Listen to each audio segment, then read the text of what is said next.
What's good, everybody? I'm here with Dylan Nadler. He is the founder of MindLock. And Dylan, can you just tell people what you do?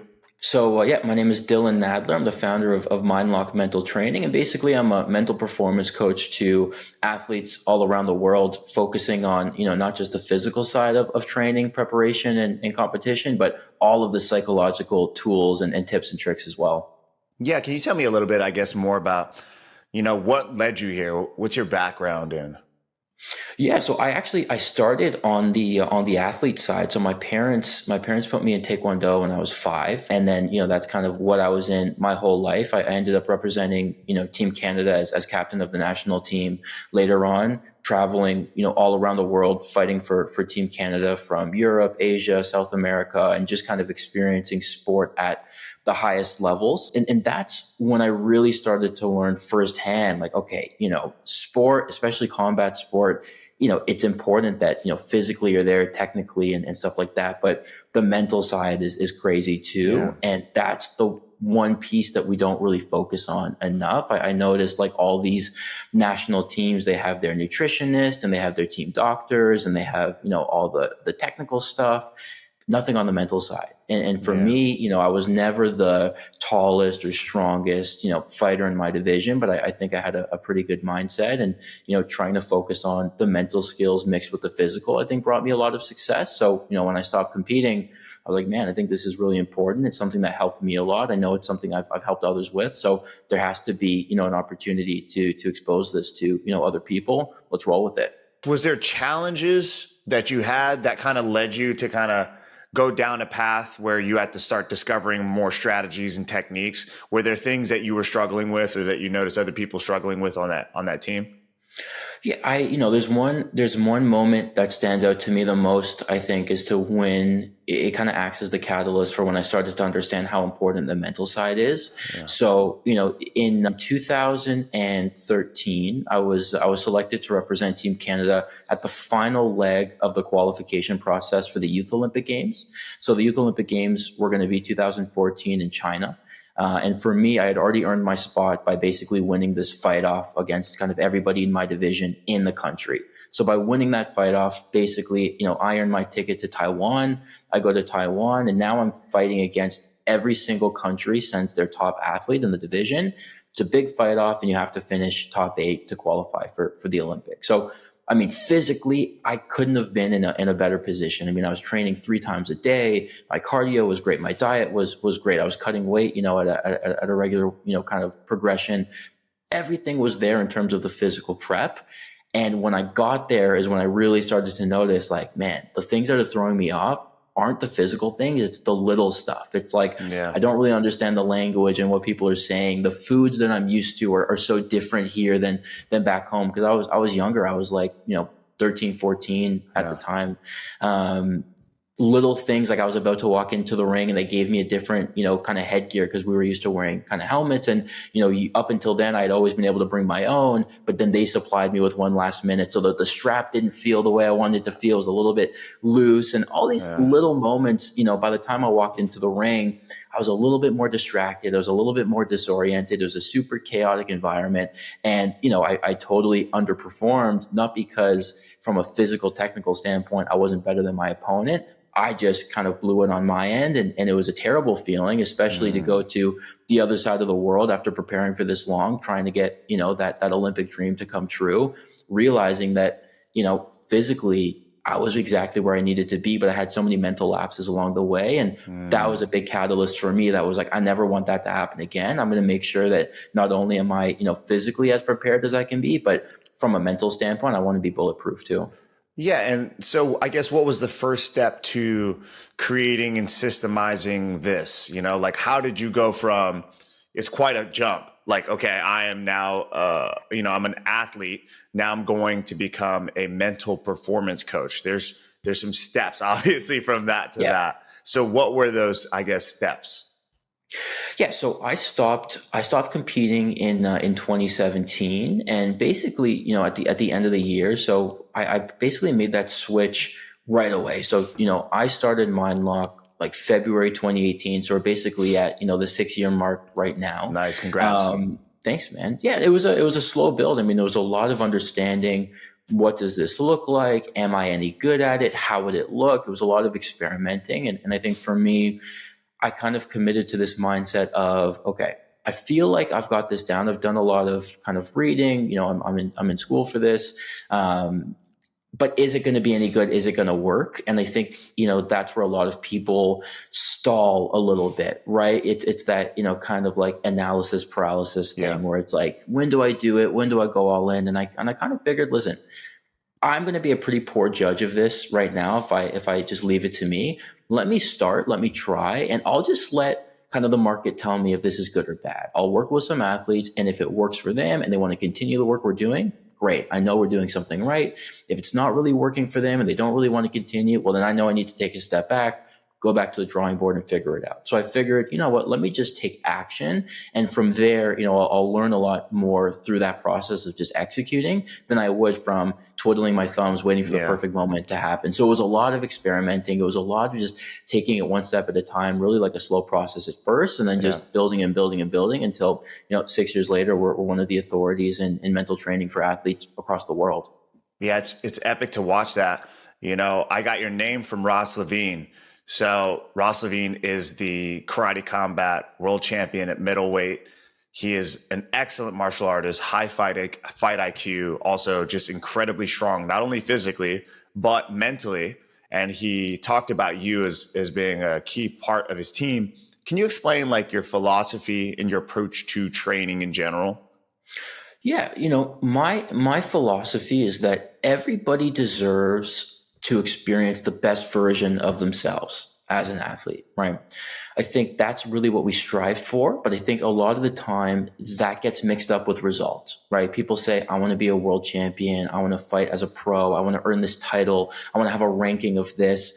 And sometimes that kind of competes with this sense of just being the best version of yourself, right? I think if you're prioritizing the results, it doesn't necessarily mean you're going to get to that place of being the best version of yourself. I think if you prioritize your own performance and, really maximizing your potential, well, yeah, the likelihood of you getting those accolades and achievements goes up. So for me, my philosophy is, how do we get you to a place where you're consistently performing at the highest range of your potential? Because with that, a lot of the things that you want to see from your career will come with it. But, as I've seen time and time again, and as I've experienced myself, and as you've probably experienced on your end too, with yourself and with your athletes, that's the tough part, is the consistent high performance, right? Anybody can look good in the gym. Everybody looks good in sparring. Everybody feels like they've got it down. And then the real test is, when you're pushed in competition, are you consistently competing at your best? It's very, very hard to do, but I think that becomes the standard. So a lot of what I do just comes from, how can we get you to a place where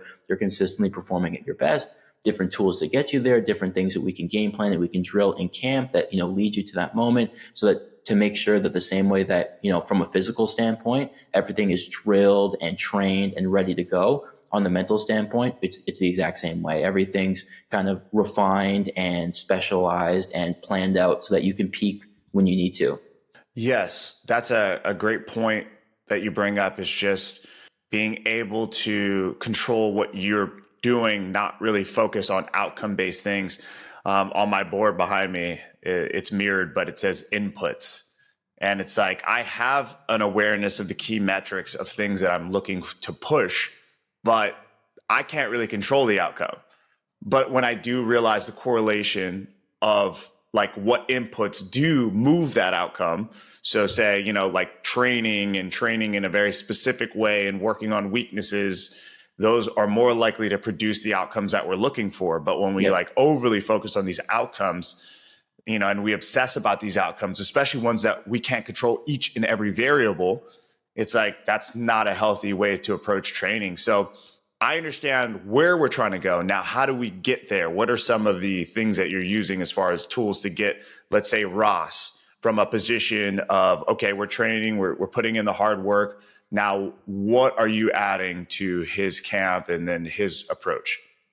It's a good question. I think that's a really important one, which is it's not just enough to know where you want to go. You need to know how you're going to get there, right? We need a process to be able to refine that, to be intentional with what we're doing. So, a great example of that is something as simple as training, right? You go to training and people assume, well, I'm training, X amount of hours per week. I'm putting in my time. Why shouldn't I get, where I want to be going? The question is it quality or quantity, right? You could be training 3 times a day every day, but what happens when you train that frequently? I mean, we've all felt it. Sometimes you feel like you're on autopilot a little bit, right? You're there, you're working hard, but you're kind of going through the motions. You kind of feel like you're clocking in and clocking out. And there's nothing wrong with that. It's a natural byproduct of just doing anything for that long as often as we train. I mean, the best fighters in the world feel that way, but it's not ideal.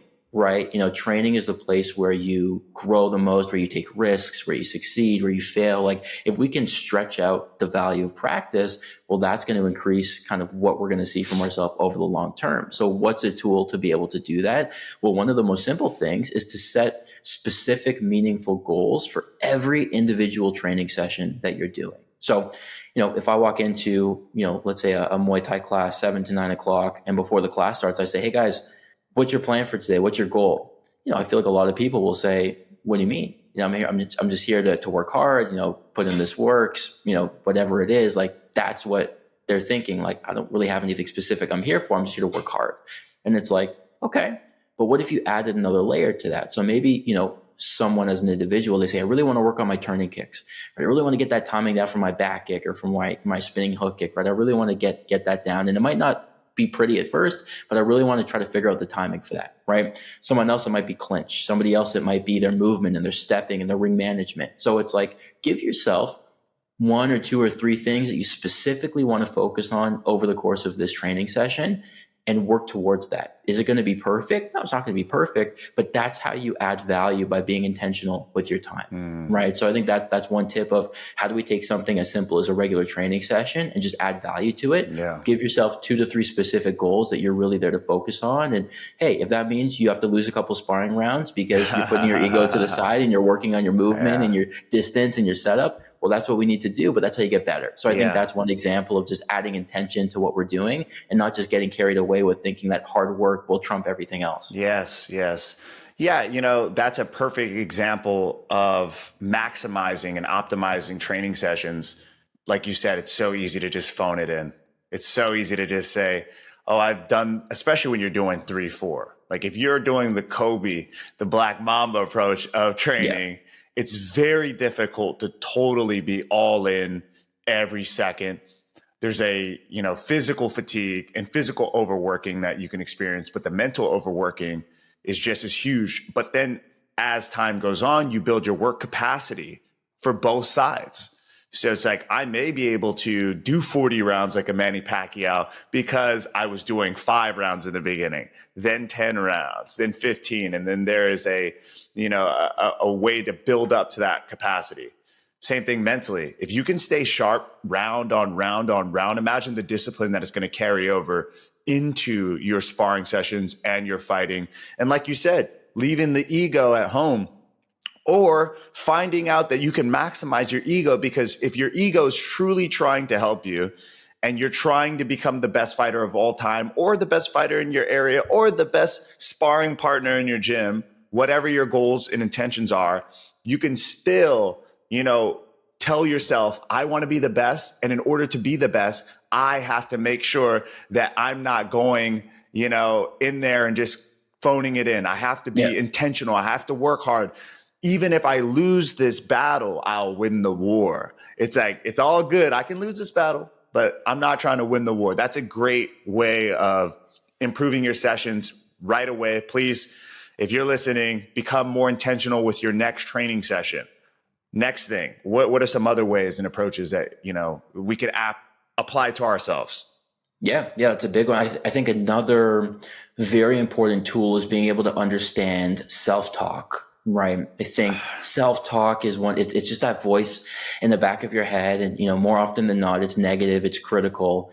And, there might be some people listening to this thinking, what? I don't feel like I have that voice in my head. And it's like, it's not that you don't have it. You just don't have the awareness that it's there. It's very deep in the subconscious. I mean, think about it. Usually the very first thought of our entire day is negative, right? The alarm goes off and you're thinking, oh my God, right? I'm exhausted, or I'm sore. Oh, my shoulder, right? So very first thought most of the time, of the day is something negative, and that just persists. It persists. It happens in training. It happens in the fight itself. So number one, having awareness that it's there is important. And then number two, something that we work on is how do you reframe that from something negative to something positive, right? I think a lot of people talk about trying to block out negativity and avoid it.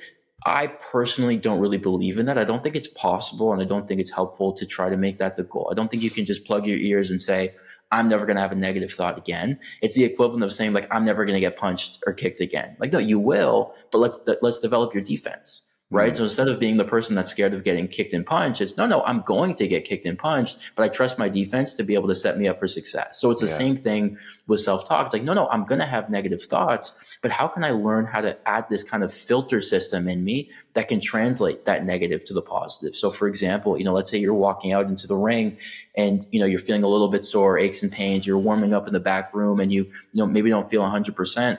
That's a moment where most people think, man, like, I'm feeling this from training. Like, I'm not 100%. It's not fair. Like, I don't know if I can go out there and be me. A good way to reframe it is like, man, I'm so prepared. Like, the fact that I've got exactly these little, what I thought. these little aches and pains. I was like, look how much work I put in for this shit, dog. I'm not going out there like, undertrained. I can feel the body is fucking tired, but also, like you said, finding that silver lining. That's amazing. Yeah. It's like, this is just these little aches and pains are just indications of how hard I've worked, how prepared I am. Right. So we're taking the same stimulus, the same input, that you have on your board, and we're changing the output, right? You can't change. I don't think you can change that natural input from things that are coming at you from the outside.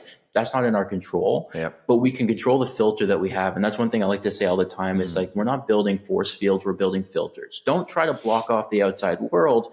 Welcome it, because you can't control that stuff, but you can control your own response. You can control how you kind of interpret that and what your output's going to be. So I think that self-talk is a big, really important thing, where if you feel yourself getting critical and overly negative, how can I spin this into something good? How can I spin this into something positive? And it's very tough to really get solid at it, but it has to start sooner than later, because every day you go on without being mindful of this, you're just adding more and more days of building a bad habit.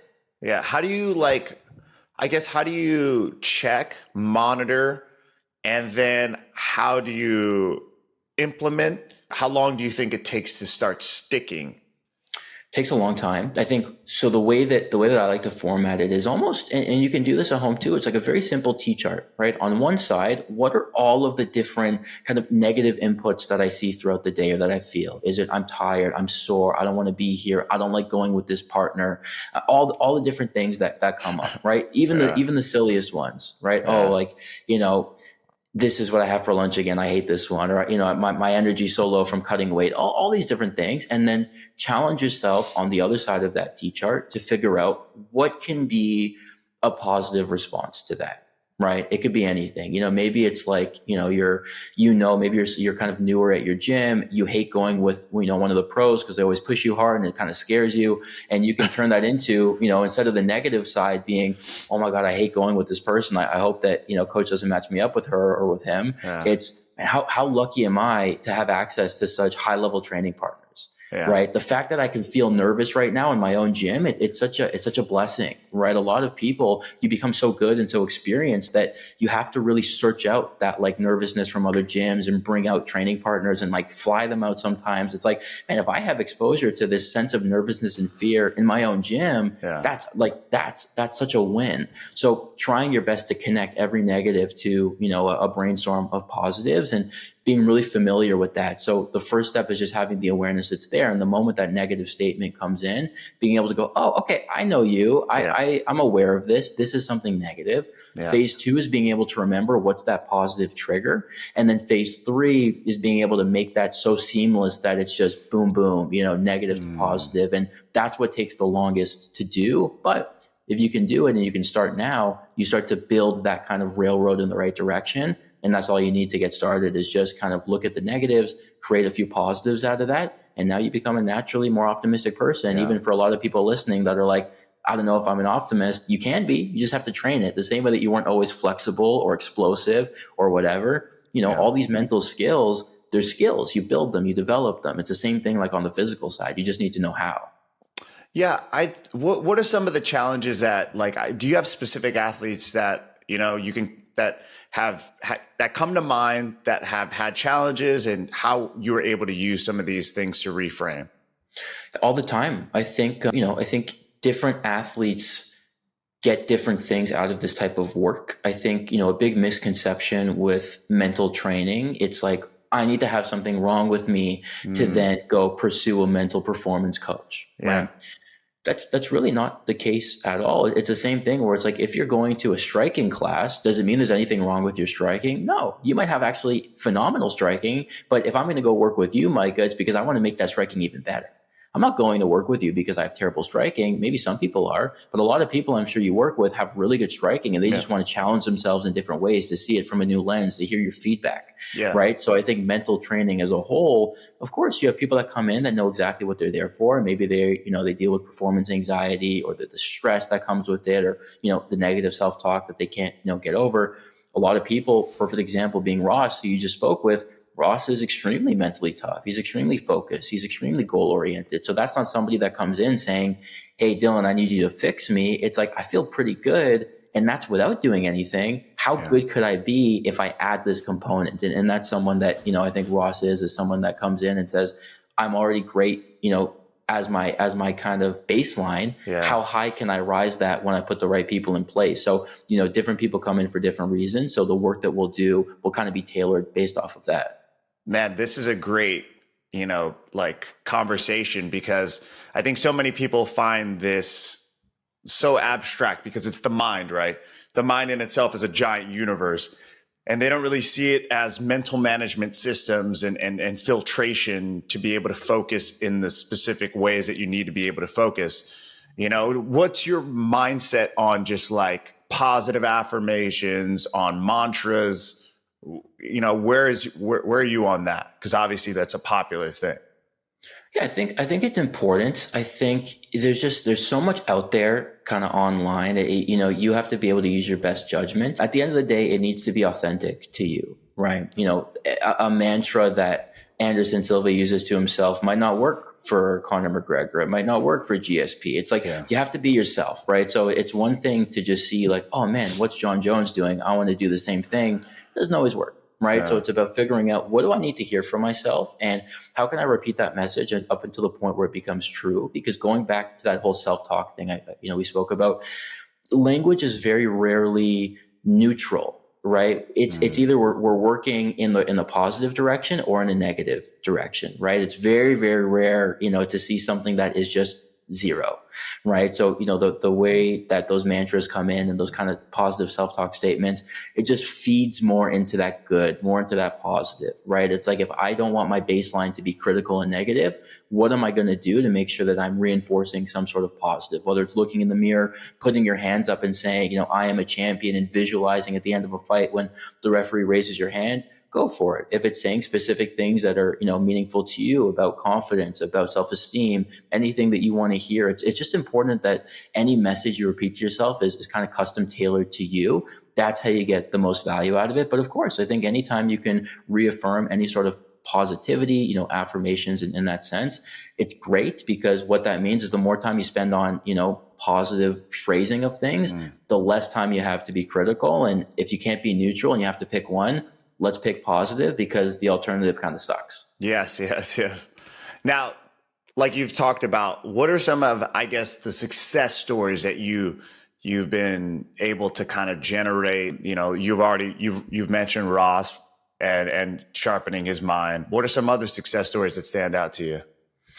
Yeah, there's a ton, right? And I don't want to take full credit for them, because obviously, as an athlete, we have a big team behind us. But I think for me, one thing that I always like to see is being able to turn around a losing streak. And I've been lucky enough to be able to do that a few times with athletes that have gone from, I just, spoke with an athlete 30 minutes ago. And, when he started working with me a couple of years ago, he was 0-3, and now he's 4-3.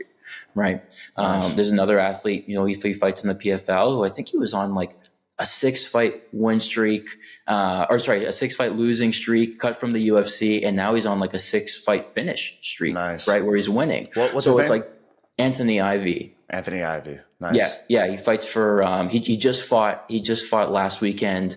Was it for Fury? He fights for Fury a lot of the time. I'm not sure. Yeah. His nickname's the Aquaman, but people like that, where it's what was like the difference, I guess, that he gave, what was the thing that he was crediting you on that took him from, I guess, the mental state that he wasn't performing the best to where he feels now very positive and literally finishing people constantly? I think it's just a structure thing for a lot of people. It's about, there's a frustration when you lose a few fights in a row and you're thinking, what can I do differently? I'm working as hard as I can. I'm training as hard as I can. I'm doing everything in my power to succeed. Like, I'm committed. What is going wrong? And sometimes it's just a quick little flip on the other side. It's like, physically you're good. It's not about adding another training session. It's not about adding another conditioning session. It's about, let's make sure that the quality of what you're doing is there. So let's look at that training session, and going back to what I talked about before with the training goals.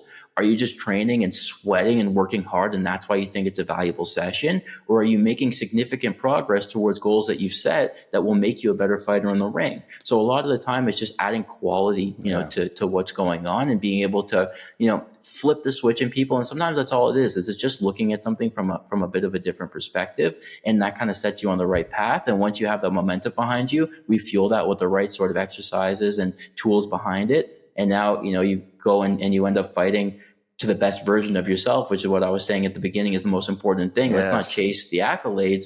Let's chase the, possibility of just the best you. What does that look like when, you just have everything that you're capable of? When we start to chase that, the results kind of take care of itself. And I think that's the magical part of it. Yeah. Evidence-based training is where your confidence is going to come from. And I'm glad that when, I knew that Ross was not going to mention anybody who's totally just about positive mindset kind of ideas. Because, in this industry, it is so intangible that there's a lot of approaches that aren't really based in reality. Yeah. And you're going to feel so much more confident. You're going to be able to say words that are true to yourself if you can go back and look at all the training sessions and see that they weren't meaningless, that you were able to turn over every single stone, that you can look on paper and say, This was my focus for this day, and I was able to hit these things. Even when you weren't able to hit them, the fact that you were even attempting to hit these things gives you power and confidence. You're like, look at this. I didn't waste the day. I didn't waste a training session. And I notice a lot of people, they kind of will use this ability to build their cardio and toughness in exchange for meaningful development. And that's where I feel like a lot of fighters will they'll do an extra run or some extra push-ups, or, it's like, dude, that is not going to give you the confidence you need. There's always going to be a bit of doubt inside your brain based off of, well, I tried hard. Yeah, I agree. No, I think everybody wants to know the trick to confidence, and I think confidence comes from preparation, right? The more prepared you are, the better you're going to feel. It's like anything. If you had to take a pop quiz on a subject you had no idea on and you weren't prepared for, your confidence level can't be too high. Versus if you studied and every question, your confidence is going to be there. It's the same thing with training. The better you prepare, the more intelligently you prepare. The more intention you put behind it. All of those things matter a lot. Of course, volume matters, but at a certain level, you can't train more, right? Yeah. If you're training 3 times a day, 4 times a day, is a 5th training session, is that going to be the difference maker? Probably not. And you can't win. And this is what I say all the time. You can't win on quantity, but you can win on quality, right? If you're training 3 times a day, someone's training 4. If you're waking up at 6 a.m., someone's up at 5. Like, you can't win. Someone will always be doing more from like a quantity standpoint. Yeah. But hey, quality, nobody's going to beat me. If I'm training twice a day, 3 times a day, or even once a day, whatever it is, I'm going to make it so worthwhile and get so much out of that session that nobody can beat me on quality. And I think a lot of confidence comes from that, not just doing more, but having more value in what you're doing. Yeah. Do you see any trends, I guess, with people? Like, I don't think anybody was using a mental performance coach maybe like 10 years ago in the sport of MMA.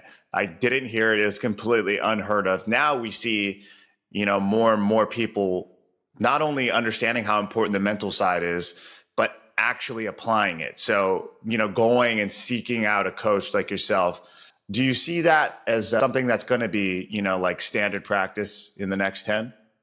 I hope so. Yeah, I think it's interesting, right? Because this field isn't actually new at all, but it's very old school, right? It's very academic. It's very clinical. There's a lot of people that, have been working with sports psychologists and stuff like that, but you don't really talk about it. You kind of keep it in the shadows. You kind of keep it secret. And I think that hasn't helped a lot, for the industry. And I think for me, that was my goal coming into this, being a little bit younger, having the sport experience, understanding, the real life kind of applications of it. Like, I want to make this cool. I want to make this something that people are excited to do, something that people are proud of doing. When we're done doing a session, they want to post about it. They want to share about it. They like having me in their corner. Yeah. Nobody wants to look like a bitch, right? There you go. Nobody wants to look like, oh, I need help for my brain because I feel weak. Yeah. But then you think on the flip side, everybody likes to post, a good post-workout pic, or when they're done with their strength and conditioning coach. Nobody posts a picture, after a strength and conditioning session worried like, well, will people think I only did this because I'm weak? It's like, no, go show off.